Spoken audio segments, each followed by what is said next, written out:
Bonjour tout le monde, j'espère que vous allez tous très bien. Aujourd'hui on se retrouve pour une nouvelle vidéo. Dans cette vidéo on va essayer d'anticiper l'ATH que pourrait atteindre le Bitcoin lors du prochain bull market, donc qui aura lieu probablement cette année. Pour ça on va utiliser la manière la plus simple qui existe, en se basant sur les cycles et en reliant les tops et les bottoms des cycles précédents avec des courbes pour tracer des corridors. Donc bien évidemment c'est pas une méthode qui va nous permettre d'obtenir le top du prochain bull market de manière précise, mais ça peut nous donner une approximation, et en tout cas ça nous permet de tracer une zone justement de résistance où on peut avoir un rejet lors de la prochaine bulle sur Bitcoin et les crypto-monnaies. Donc pour ça on va utiliser le graphique du Bitcoin, donc là je suis sur TradingView en weekly, donc avec tous les cycles du BTC depuis 2010.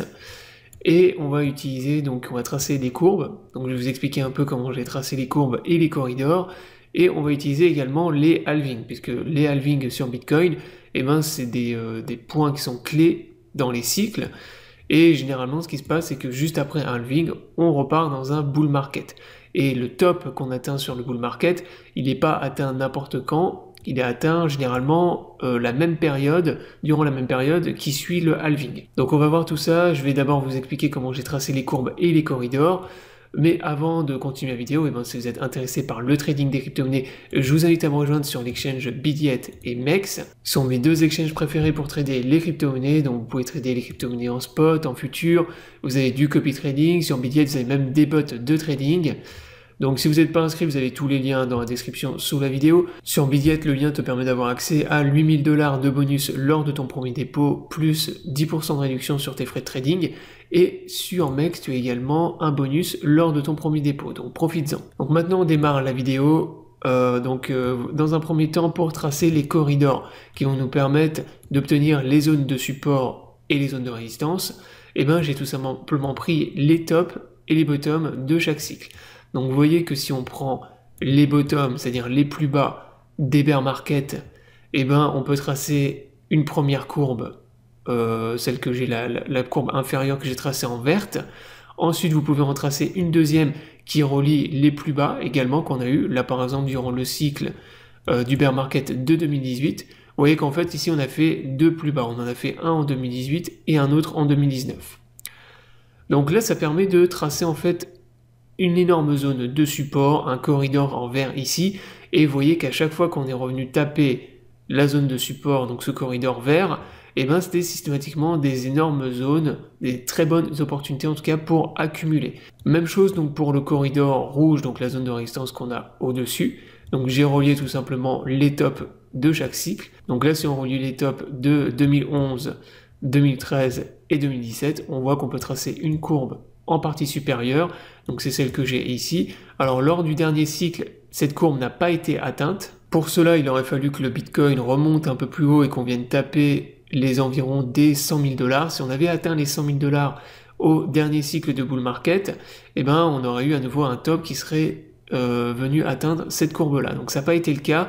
On a eu un rejet et après on est revenu faire un autre top.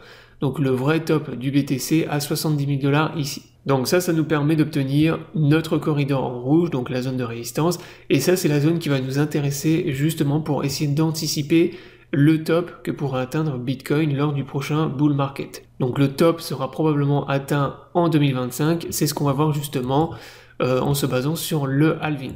Donc là vous avez également sur le graphique 3 traits verticaux blancs que je vous ai tracés qui correspondent au dernier halving. Donc le halving de 2016, celui de 2020, et là je vous ai tracé celui qui va arriver en 2024. Donc si on trace un intervalle de temps entre le halving et le top des cycles précédents, qu'est-ce qu'on remarque? On remarque que le top est toujours atteint durant la même période, c'est-à-dire avec la même durée en fait après le halving.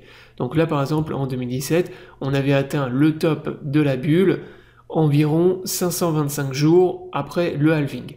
Et là en 2021, même chose, on avait atteint le top de la bulle sur BTC, 546 jours, donc pratiquement vous voyez à 20 jours près, on a atteint le top à la même intervalle de temps qu'en 2017. Donc là ce que j'ai fait ici c'est que j'ai tracé un trait vertical qui correspond au halving, donc on va voir en 2024, cette année, et j'ai tracé un intervalle de temps de 525 jours environ, donc pour avoir une durée en gros qui correspond à celle des 2 derniers cycles. Alors bien sûr, ce que je vais vous présenter là et la spéculation qu'on va faire dans cette vidéo se base sur les cycles précédents et se base sur l'idée qu'on va faire à peu près la même chose que lors des 2 derniers cycles. Donc le Bitcoin fonctionne de manière cyclique, donc en théorie ça devrait être la même chose, mais après on n'est jamais sûr à 100%. Les performances ou ce qui se produit dans le passé ne présagent pas à 100% de ce qui peut arriver dans le futur. Donc vous connaissez la phrase, mais bon, c'est déjà arrivé plusieurs fois, donc en théorie on part du principe que les cycles devraient être à peu près les mêmes. Donc là j'ai tracé l'intervalle de prix donc à 525 jours, donc on va dire un top qui va arriver à peu près entre 125 et 550 jours, et là ensuite l'idée ça va être d'obtenir donc le top de la prochaine bulle dans le corridor rouge que j'ai tracé ici, puisqu'on part du principe que là, lorsqu'on va rentrer dans cette zone-là de résistance, eh ben, ça va être une énorme opportunité de vente et ça correspondra en gros au top du prochain bull market. Voilà, donc là ce que j'ai fait, c'est que j'ai simplement prolongé les courbes du corridor en rouge et pour essayer justement qu'on puisse anticiper et voir à peu près quelle pourrait être la prochaine grosse zone de résistance lors de la prochaine bulle sur BTC. Donc si on se place maintenant à 525 jours environ par rapport au halving, qu'on trace, donc on regarde l'intersection entre cet intervalle de temps et le corridor rouge, on voit que le BTC pourrait venir taper environ les 300 000 $ en 2025. Donc ça bien sûr c'est en se basant sur le fait que les cycles sont respectés encore une fois et qu'on refait la même chose que ce qui s'est fait précédemment.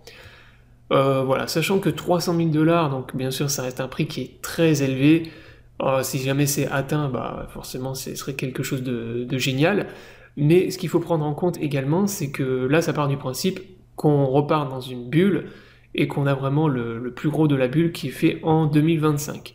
Là si par exemple le BTC on fait une bulle en 2024, je sais pas si par exemple en réalité on part dans une bulle juste après le halving, et que 2025, bah, on n'est pas dans un bull market, si on se positionne plus vers fin de l'année 2024, on a un BTC qui pourra atteindre, donc le corridor, la première résistance du corridor sera atteinte aux alentours des 200 000, 210 000 $.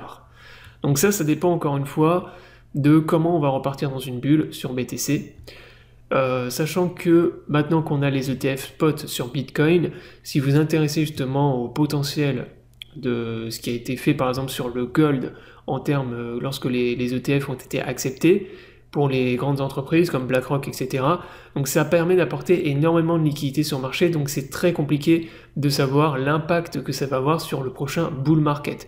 Donc 300 000 $, si vous avez des entreprises, voilà, des fonds d'investissement comme BlackRock, Fidelity, etc. qui se mettent à injecter beaucoup, les 300 000 $, ils peuvent être atteints facilement. C'est des fonds d'investissement qui pèsent des milliers de milliards, donc voilà, ça peut être énorme ce que ça peut injecter sur le BTC. Donc voilà, ça va vraiment dépendre encore une fois du timing et de l'impact qu'ont vont avoir les ETF spot sur Bitcoin, principalement, puisque voilà, pour l'instant ils ont été validés uniquement sur BTC. Alors bien sûr ça aura un impact sur tout le marché des cryptos, mais celui qui risque de le plus en profiter justement, ben, ce sera en théorie, ça devrait être Bitcoin. Donc voilà, la vidéo est terminée, j'espère qu'elle vous aura plu, donc je vous invite à vous abonner à la chaîne pour ne pas rater les prochaines vidéos. Je vous souhaite à tous une bonne journée et à bientôt pour une prochaine vidéo.